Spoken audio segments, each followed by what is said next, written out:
Psoriasis એટલે શું અને એના માટે શું ટ્રીટમેન્ટ કરવી જોઈએ? બેઝિકલી વાત કરું તો સોરિયાસિસ એક ઓટો ઇમ્યુન ડિસઓર્ડર છે.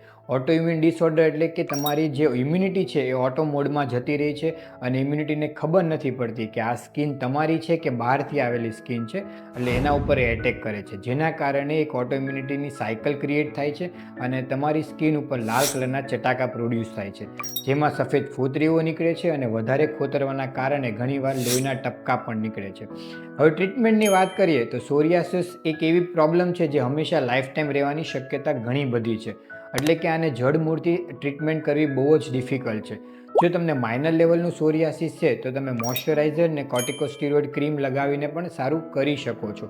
હવે ક્રીમ જે છે એ તમારે રેગ્યુલર લગાવવી જરૂરી છે. તમારી સ્કિન ડ્રાય ના થાય એના માટે મોઇશ્ચરાઇઝર 12 મહિના દિવસમાં એકવાર લગાવવો એટલું જ જરૂરી છે.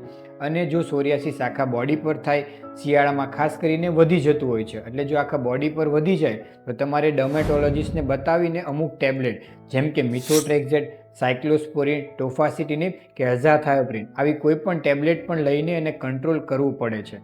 અને મુખ્ય વાત કે સોરિયાસિસ વારંવાર ના થાય એના માટે ડેઇલી મોઇશ્ચરાઇઝર લગાવજો. મોઇશ્ચરાઇઝરનું નામ જાણવા માટે કમેન્ટ બોક્સમાં મોઇશ્ચરાઇઝર કમેન્ટ કરો.